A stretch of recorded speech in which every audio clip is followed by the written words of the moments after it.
Hello, lovely people. Welcome back to my channel. It has been a long time since I posted a book-related video on this channel.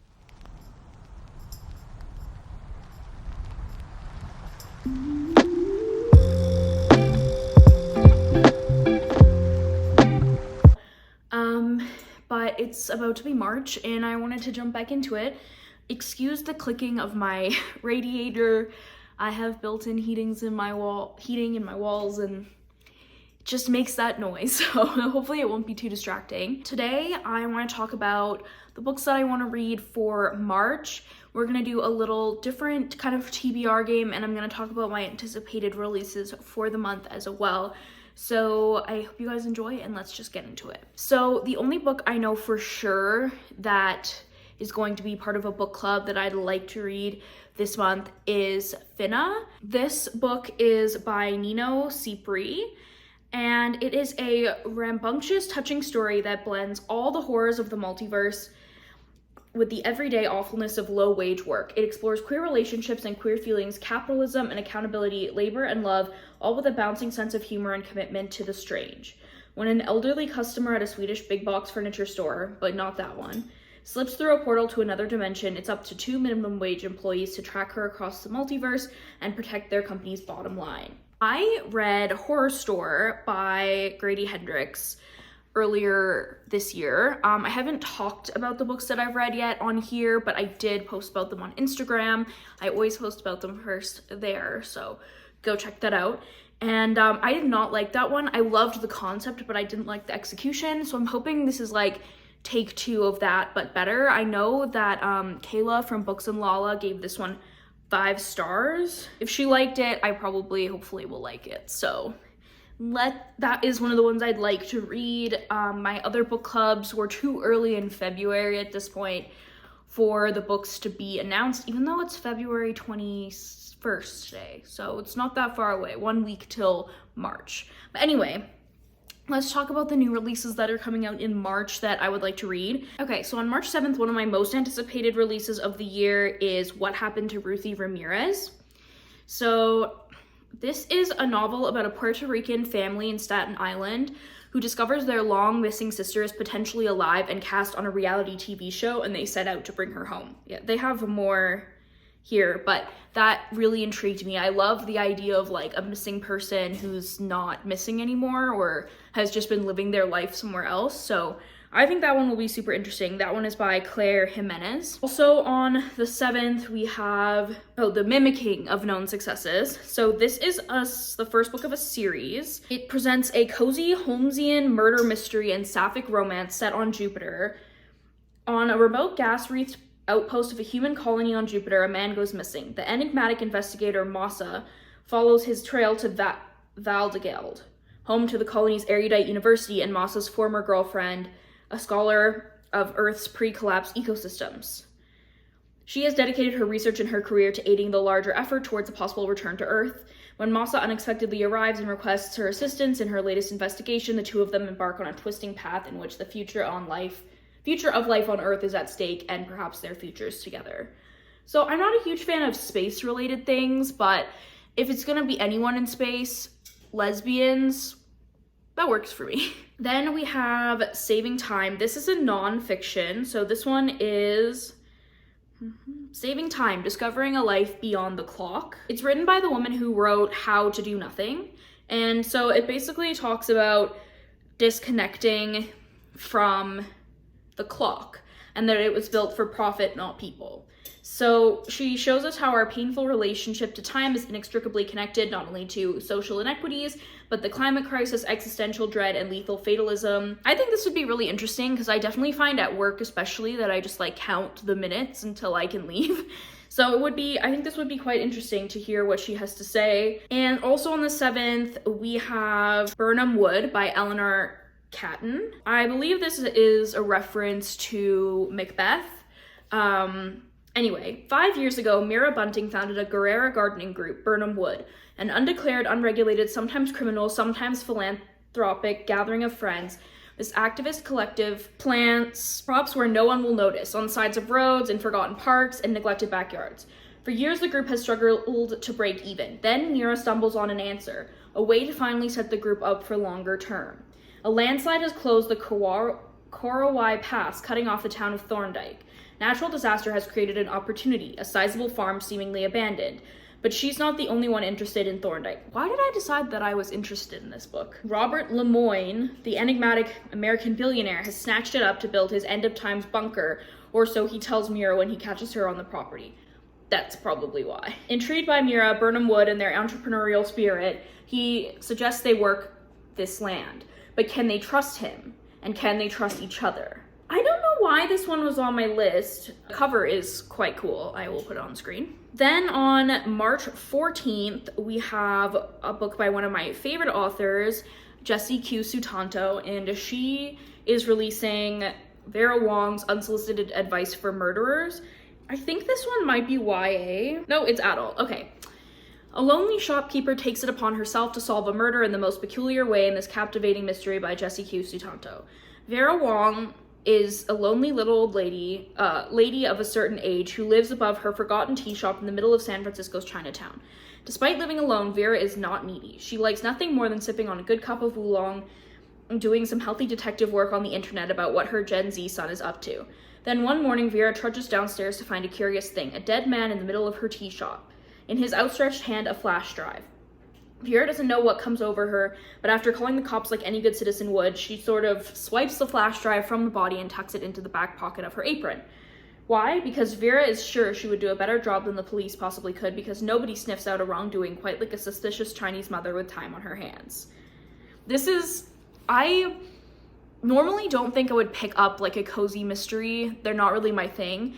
But anything that Jessie Q. Sutanto writes, I think, is worth a read, and I love how she writes these, like, murder mystery kind of things, so how could I not?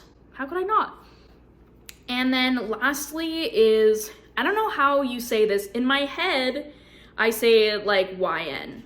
That it's Y/N, so if you've ever read any type of, like, reader insert fan fiction, it means your name, the reader's name. This book is by Esther Lee, and this is a novel about a Korean-American woman living in Berlin whose obsession with a K-pop idol sends her to Seoul on a journey of literary self-destruction. It's as if her life only began once Moon appeared in it. The desultory copywriting work, the boyfriend, and the want of anything not Moon quickly fall away when she beholds the idol in concert, when Moon dances as if his movements are creating their gravitational field on live streams, as fans around the world comment in dozens of languages, even on skincare products endorsed by the wildly popular Korean boy band, of which Moon is the youngest, most luminous member. Seized by ineffable desire, our unnamed reader begins writing YN, so like self-insert fanfic, in which you, the reader, insert your name and play out an intimate relationship with the unattainable star. Then Moon suddenly retires, vanishing from the public eye. As your name flies from Berlin to Seoul to be with Moon, our narrator, too, journeys to Korea in search of the object of her love. An escalating series of mistranslations and misidentifications land her at the headquarters of the Kafkaesque entertainment company that manages the boy band until, together with Moon at last, art and real life approach their final convergence. I think this is such an interesting idea to combine like the YN fan fiction idea with the fan and like the writer and everything. I think it sounds really cool. I'm not really a K-pop fan, but I think it would be quite the interesting read. So those are the books that I'm looking forward to reading in March. Now let's get into the little TBR. Okay, so what we're gonna do is, I'm not really ready to get back into my TBR cards. I'm not really ready to have like 4 or 5 books like picked for me, period, for the month, especially because it's pretty early on and we don't know like what book club books are coming. I'm being distracted by the steam rising, things like that. So what we're gonna do instead is play, pick a book by its first line. This was inspired to me by the Danish Readerholic, who I love her channel. So what we're gonna do is I'm gonna put a spinner wheel up here. I have, in my new house, I have 6 shelves. I have a pile of books, which I'm counting as shelf 7, and then I have my Kindle, which I'm counting as shelf 8. So we'll spin 5 times, we'll have shelf, and then the book number, shelf, book number, you know. Then we'll read the first line of each book and rank them, and the top ranking one we'll read in March. Sound good? Okay, So I'm gonna screen record here, and we're going to spin the first wheel.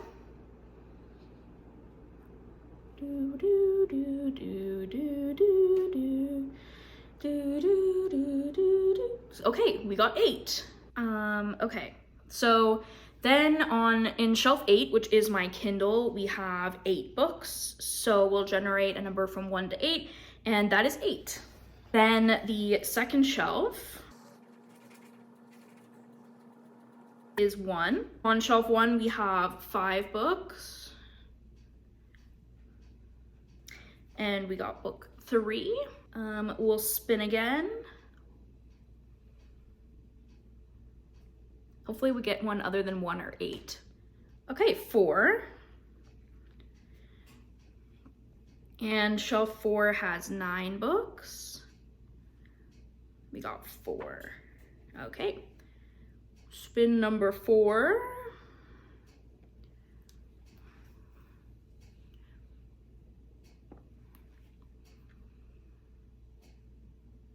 We got shelf 8 again. Okay. And we got book 3. It really wants my Kindle, apparently. And lastly,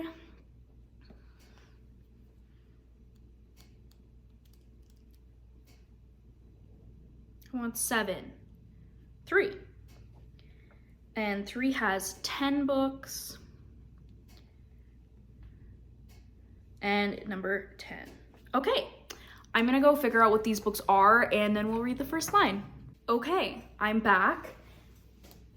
These are the 3 hardcover, like, books I own. In, what am I trying to say? My physical TBR books, and then I have 2 on my Kindle. So, the first one was shelf 8, which is my Kindle, and then book 8. And that is The Poppy War by R.F. Kuang. This is interesting. So, this is the first book I ever bought on my Kindle, I think. Let's see. First line, take your clothes off. Interesting. I mean, if that's the first line, interesting. Okay, well, this has to go at number 1 for now, because we don't have any other ones. I mean, it's intriguing to me. I wish there was a little more detail, though. But anyway, shelf 1, book 3 is Beautiful Little Fools by Gillian Cantor. This one is about, it's like a spin-off of The Great Gatsby, and I actually have read 8 pages of this, but I would start it over anyway.